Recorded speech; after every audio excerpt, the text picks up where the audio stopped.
A number of factors are starting to reshape the field of real estate photography, and much of this is having a positive impact. Now, while a lot of people have been concentrating on AI, and I do want to touch on that real quickly in this episode, I want to really elaborate more on some of the bigger factors that are starting to have an effect on the field of real estate photography and other genres, including some social pressures, some differences in the shifts to our industry, and also a creative rebirth. So first, let's take a look at AI just really quick before moving on to the other major factors, because once again, AI has really become more of a distraction and really unnecessary fear because it's had some unexpected consequences. So originally, everybody thought that AI was going to replace photographers and that it was a big threat, but it's really now more falling into the lines of what's known as visual truth, what I call truthography, where people now aren't being fooled as much and are actually getting aesthetic fatigue, where everything is starting to look the same and they know that it's probably fake. A lot of people question stuff now when they start seeing something that just doesn't look quite real, maybe too good to be true.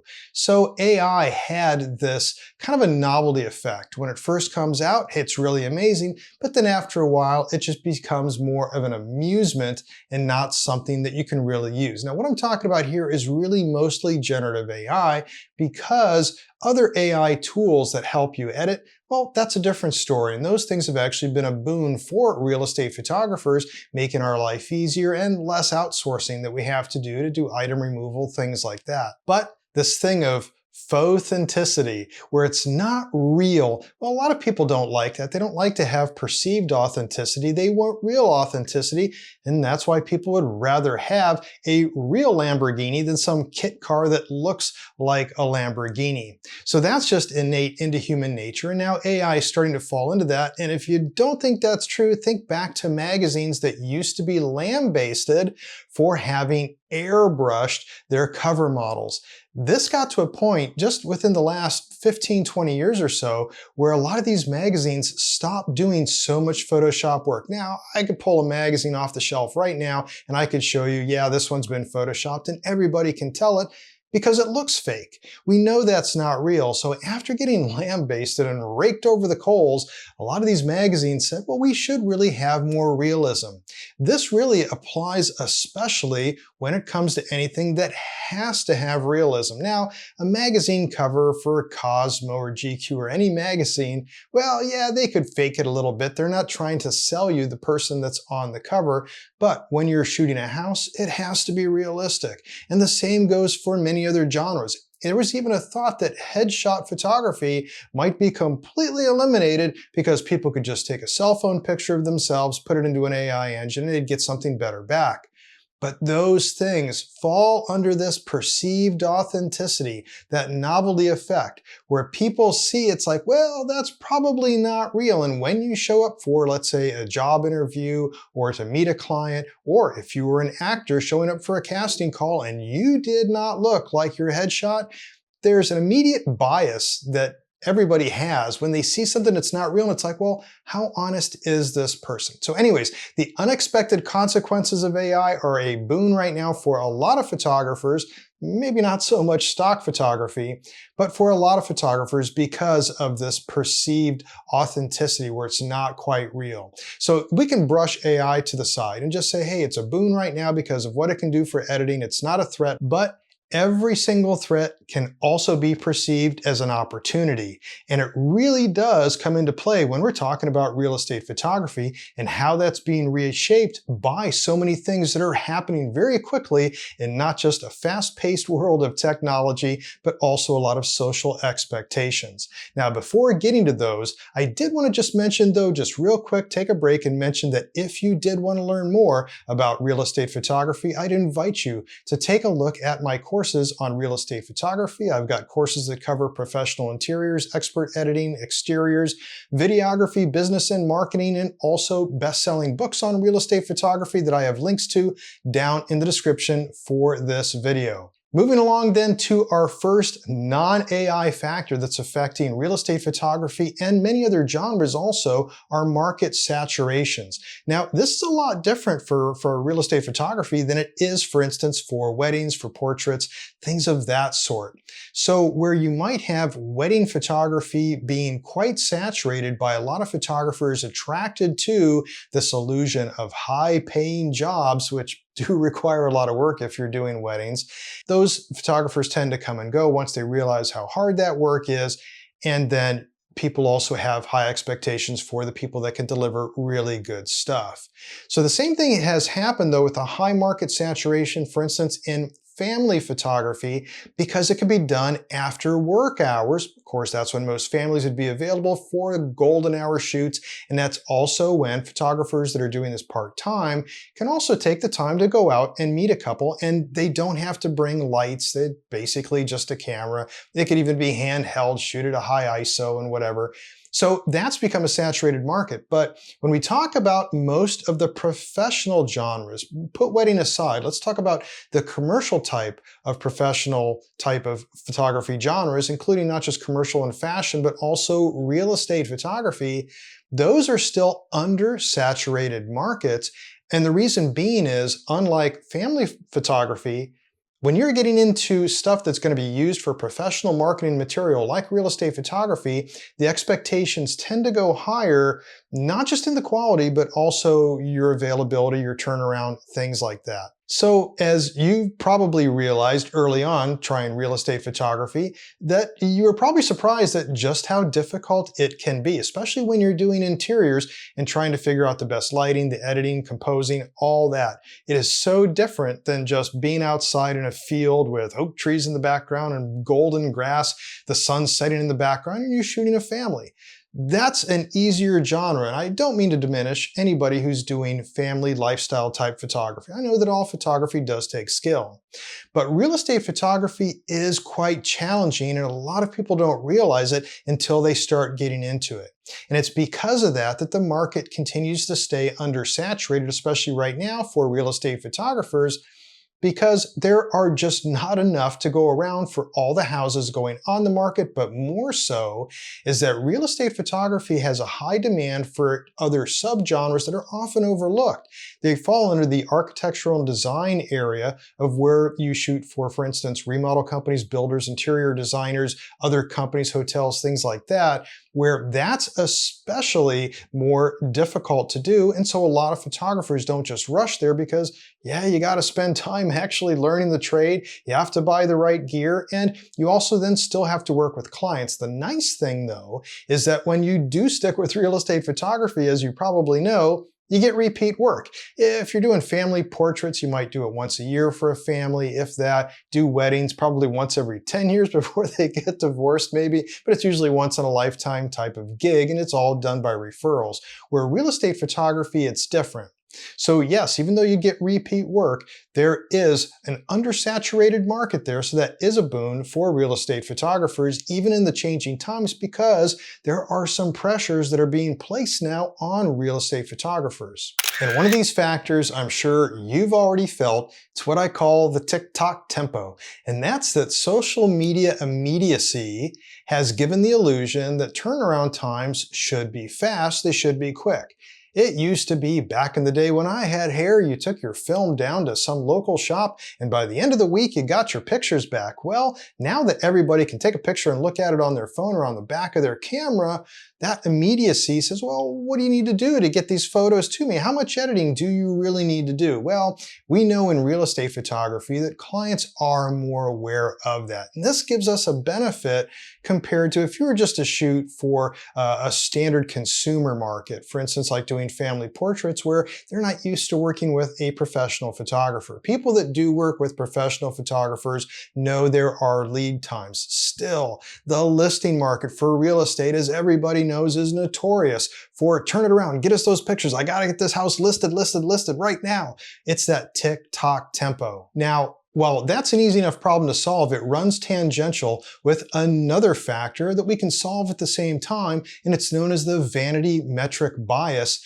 And that's where we get confused, everybody does, not just your potential clients, But a lot of people get confused about social media likes being equated to quality, but that's really not the case. It's known as viral over value. It's a bias, it's a misconception where we equate these likes to some type of good content. It can affect us as photographers as we look on Instagram, Facebook, and we're following other photographers. We see 1,000 likes on a photo and go, oh, should I be shooting like this? No, not at all. There's a lot of reasons why a post will get a lot of likes. It can be the content of it, that, oh, that was a pretty cool house. No matter how poorly lit or grainy the photo may be, it's like, well, that was kind of cool. I really liked that this place had a $1 million kitchen put into it. Or maybe it was a funny post, whatever it is. These things can't be equated to the quality of your work.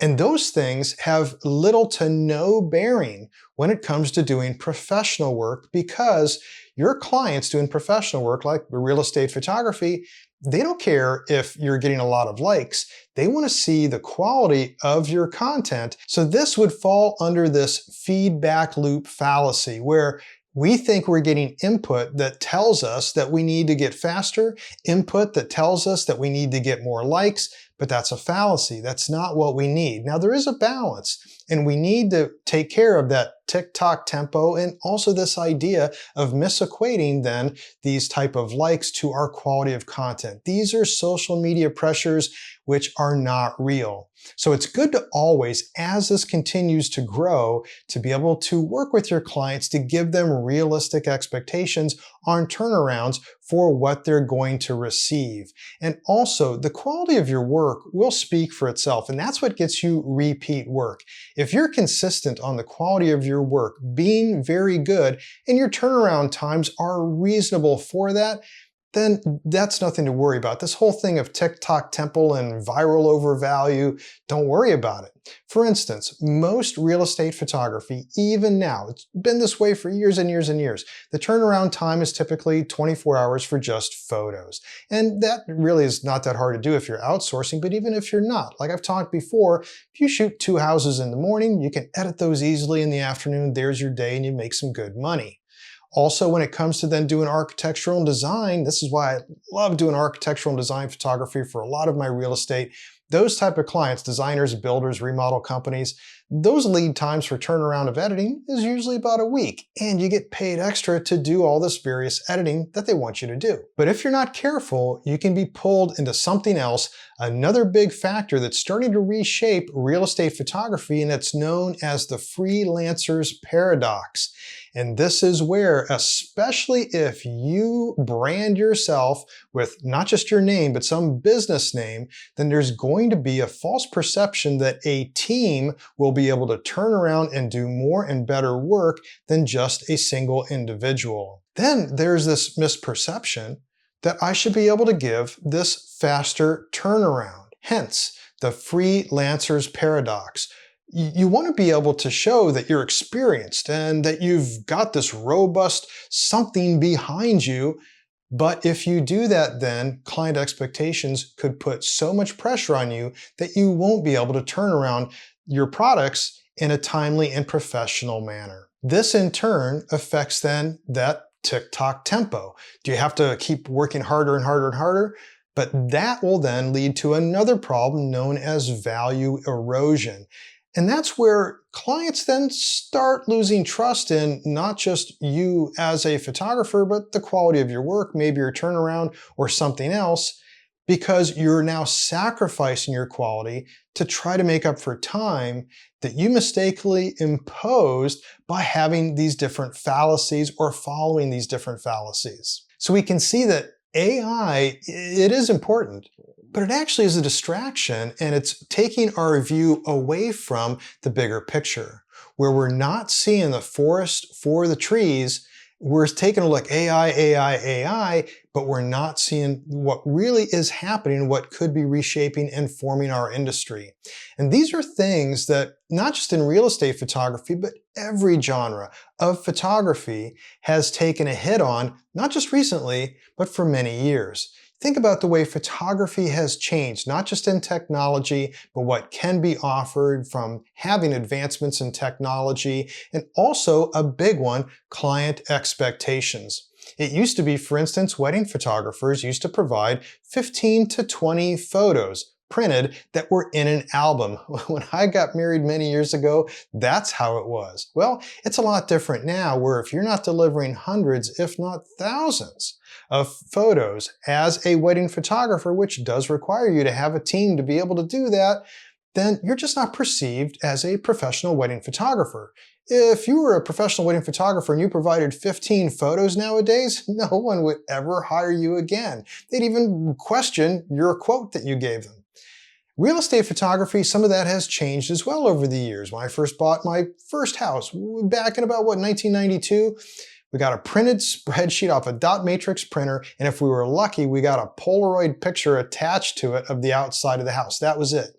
Nowadays, real estate photography expectations are very high, and that it's not just the quantity. Yeah, there are more photos now than there was back in 1992 when I bought my first house, but the expectations for quality are higher, and also then the social pressures that are becoming norms in our society, which are highly influenced by social media and other media in general. Those pressures can have an impact on us, on how we work, if we're happy doing our work, and also if we're feeling pressure and if we're going to change our business in accordance with that. So right now, it's a good idea to always stay abreast on these things, but don't get caught up in social media. Remember, if you're doing professional work for businesses such as real estate photography, you need to listen to your clients more than social media. Once again, recapping, likes don't equate to paying your bills. They don't equate to quality either. The feedback that you get from your clients is far more important. And don't get caught in this TikTok tempo of everything having fast turnaround, fast turnaround, fast turnaround. Real estate photography and really good photography overall is being paid for to professionals by companies because they know they want professional work. Otherwise, they would just use their cell phone for immediacy. So take a step back from those things, evaluate where you are, knowing this right here, and also that real estate photography is not going anywhere. AI is not going to replace you. The only thing that will replace you as a real estate photographer is someone else who's just willing to work harder, not keep their prices lower. We've talked about that before. The pricing fallacy, don't worry about it. You can charge more than your competitors. But the thing is, if you keep at it, if you work hard and you keep producing good, high-quality photos, if you have reasonable turnaround, then your work will be in high demand because it can represent properties better than other people can. And that gives you the job security in an ever-changing market. Anyways, as these things continue to unfold, because tech and photography and all the fields that we're involved in, like real estate, well, they do change over time. I'll stay on top of it though, and as things progress and they change, I'll keep you posted.